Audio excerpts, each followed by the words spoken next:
Community Overview of Janesville, Wisconsin, done by Risa Hein for Herzing University. What is a community? A community is considered an environment where people work and live as a group of people who share something in common, such as values, geographic location, and interests. It can be school-based, faith-based, location-based, activity-based, or internet-based. According to our reading, a community is a system, not just the sum of characteristics of its inhabitants. Again, defined as three factors: people, place, and function.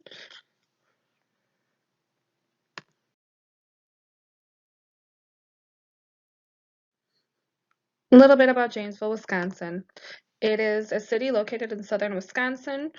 It is the 10th largest city in Wisconsin. It has approximately 65,000 residents, predominantly a blue-collar society, approximately 13.3% poverty with an unemployment rate of 5.9%. It has limited diversity noted based off of citydata.com. It is predominantly a white society followed by Hispanics, biracial, and then African American population. Recent reports indicate that most homeowners in Janesville are married and single females are most likely to rent. The average family size is 2.93 people per household. When it comes to poverty, it's seen everywhere, and it's still seen obviously in the Janesville community. The white population is the most poverty-stricken group in the community, accounting for 73% of the population. In the community, there are two neighborhoods that are notably impoverished, and the majority of other neighborhoods have a mixture of classes within them.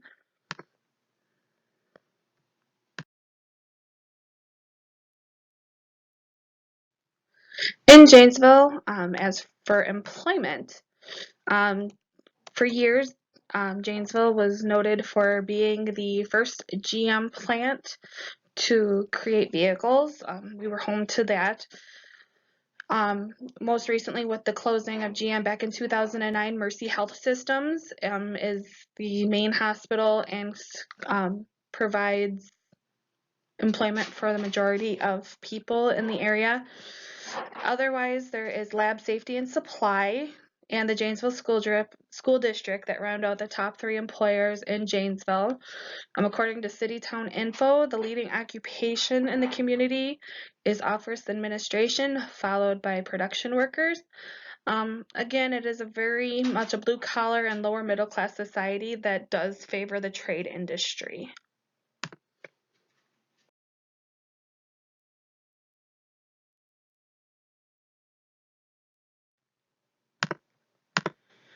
When it comes to healthcare, Mercy Health System is ranked probably number one in the area, considering it is a level 2 trauma center and offers 2 emergency departments as well as 3 urgent cares available in the area.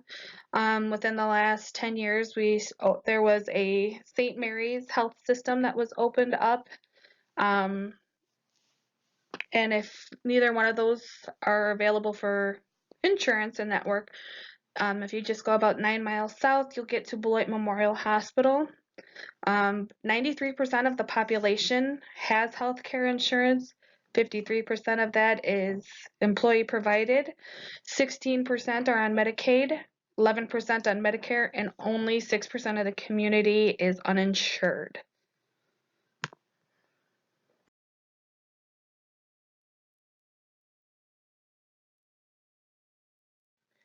Most recently, Janesville has been noted to be a very, very hot spot for the housing market. In 2018, it was reported that Janesville was ranked number 12 on the hottest places to live. Homes have been listed for more than $10,000 over their previous listing and well above market value. And 73%, 73 days is the average housing listing, how long it stays on the market. The average property value is about $131,000, and the average income median is $52,000. When it comes to entertainment, the community does lack a little bit in the entertainment industry. Janesville is known as the city of parks, but many of the parks are just considered open fields. There are some major parks in the area. We have Peace Park, which also houses the main outdoor swimming pool of Rockport Pool, and then you have Camden Park. We also have one big attraction called Rotary Botanical Gardens. During the spring and summer months, it's filled with exotic plants and trees and brick paths, and has a pond where you can walk over bridges, and it's just absolutely gorgeous. And in the wintertime, it becomes a spectacle of lights and holiday cheer. Janesville also offers a farmers market that takes place May through November in downtown. Um, and there are multiple parades, Memorial Day, Labor Day, and the Holiday Kickoff Parade. We do have one movie theater and a shopping mall, as well as many different churches with many different denominations offered.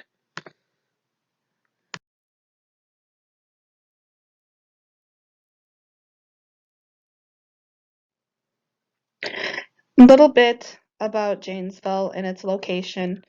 Um, from a windshield survey, it's located 45 minutes south of Madison and about an hour and a half west of Milwaukee. Rockford, Illinois is about a 20-minute drive south. Interstate I-90 is located in the northern part of the city, allowing residents an easy commute between Madison and Rockford if needed. There are many services offered in the community, such as ECHO, Salvation Army, and Women, Infants, and Children's. Salvation Army and ECHO offer food, housing assistance, and emergency fundings for residents in the city. Women, Infants, and Children offers food vouchers for people of lower income with children under 5 years of age. There are Men's Gift Homeless Shelter, the YWCA, House of Mercy Homeless Shelter, and multiple sober living areas in the community. Gas stations are easily accessible. There are gas stations probably about one every 3 blocks, and that's not an exaggeration. Many different restaurants. There are many shopping centers available with many grocery stores in the area. According to neighborhoodscout.com, Janesville is considered 14% safer than most cities. There were 2 murders reported in the area in the 2019 thus far. There have been also multiple break-ins recently reported in the area as well. For children, there are some areas, 2 specific areas that are not very safe for children, but it is a city of parks, so plenty of green spaces and parks for children to safely play. There are many different kinds of churches, many small churches, many large churches. The largest of the churches being Faith Community Church, St. Mary's Catholic Church, and New Life Christian Church being the most popular in the area. The Boys and Girls Club of Janesville is combined with the YMCA. There are 19 Head Start programs, 12 elementary schools, 3 middle schools, and 2 high schools, as well as Janesville offers 2 colleges. One of them is a branch of UW Whitewater, Rock County, and then Black Hawk Technical College. The housing market, housing in the area is very diverse. One home could be a single-family home that is owned, while the next door house could be a multi-family unit home that was once a single-family unit. Many people in the area work in the manual trade unit area for employment, as well as the healthcare industry, which is very popular. You don't see very many political signs, but you do see a lot of signs supporting local affiliations. Like around here, big ones would be Cullen construction, many heating and cooling, many backings of the union. Union is a very important entity around here. And housing, there's many different kinds of housing units. And I mean, you have Victorian homes, you have your cottages, craftsmen's, as well as on the outer edges, you do have a lot of the newer constructions, which is where the subdivisions are, the newer subdivisions are.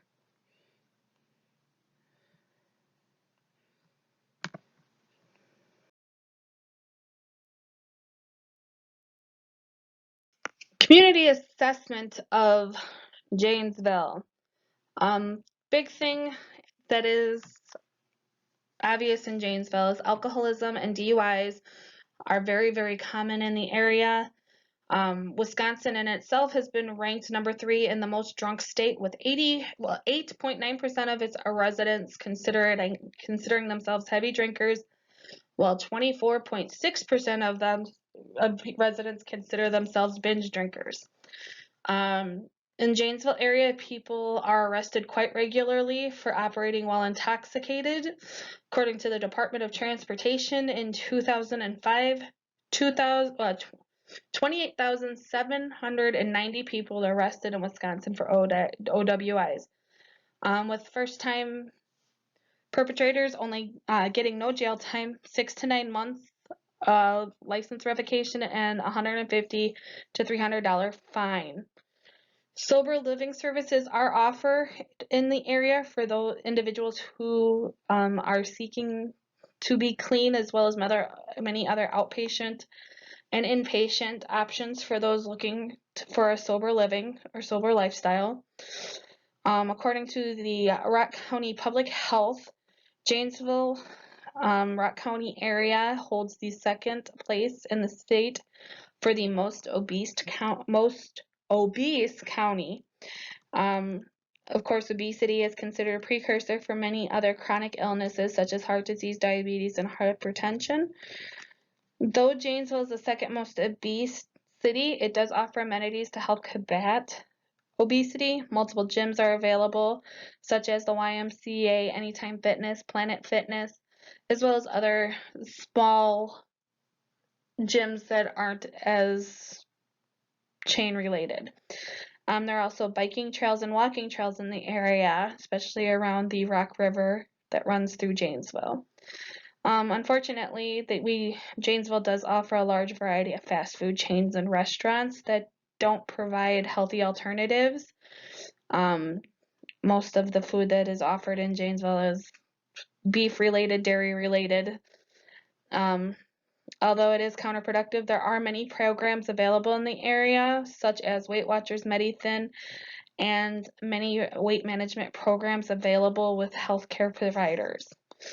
As well as another problem within the community has been the decline in immunizations, which is also exposing many adults and children to potentially fatal diseases. According to Rock County Public Health, immunizations have decreased from 75% in 2013 to only 66% in 2016.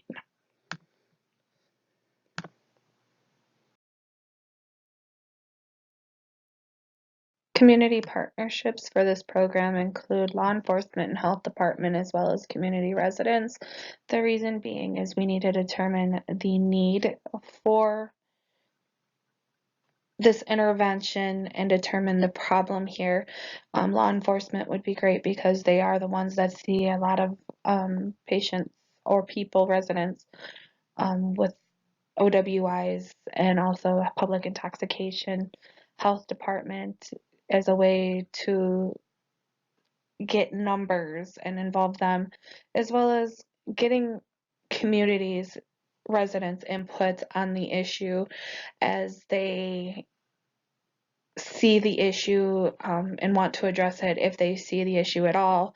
Partnership is also to include local government agencies and political figures, getting them on board to see that there needs to be a policy change with alcoholism, and even programs with even with issues such as operating while intoxicated and maybe enforcing tougher laws with them.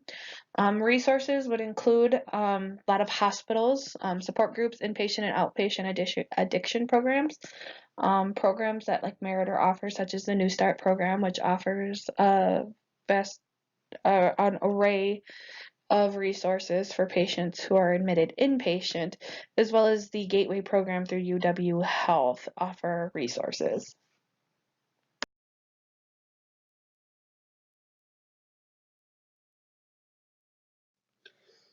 The problem that I'm focusing on within the community is alcoholism.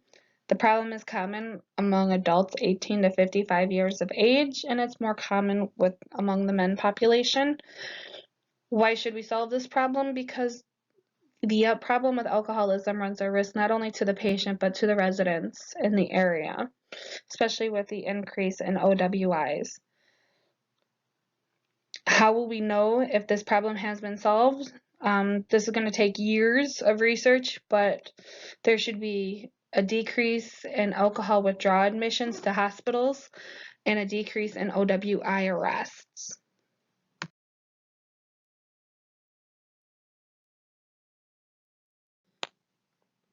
Diagnosis for the community that I have is risk for unhealthy lifestyle and personal habits related to heavy alcohol drinking among adults seeking hospital treatment for alcohol withdrawal.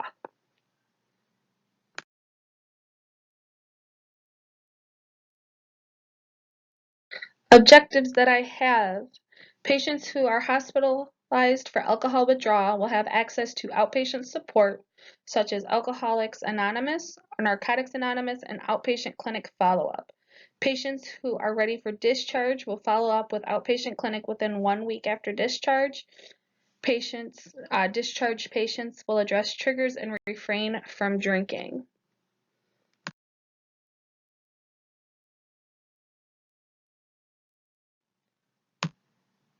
For my interventions and resources, I've decided to take on the tertiary intervention for alcoholism. Approximately 2,835 patients are admitted to the hospital for alcohol withdrawal in Madison, Wisconsin each year. Madison is where I currently work. Currently, patients who seek hospitalization for alcohol withdrawal are discharged from the emergency department without any treatment. Patients are admitted if they have a history of seizures, tremors, and actually experience withdrawal to the point that they need interventions. Other patients are just immediately discharged from the emergency department without any treatment. My intervention is creating a folder for patients who are discharged from the emergency department with information provided to them for Alcoholics Anonymous, what to watch for with detoxing, when to seek medical treatment for their detoxing, follow-up care. Prior to being discharged from the emergency department, the patient will either have an appointment with a behavioral specialist that specializes in alcohol withdrawal, or a message will be left with the answering service so a physician or a staff member can follow up with the patient to get them in and get them the treatment that they need. Information regarding support groups, other detox facilities if the patient is adamant about inpatient and we do not think that they're meet requirements.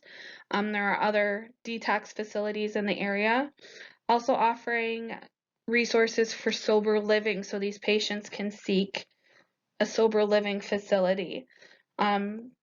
Every patient who comes in to withdraw from alcohol who believe that they have a problem with alcohol, being that Madison is a college town, there are a lot of drinking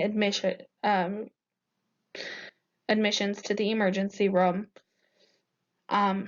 These patients will be discharged with this folder so they can reach out and get treatment and hopefully in the long run prevent or decrease the amount of hospital visits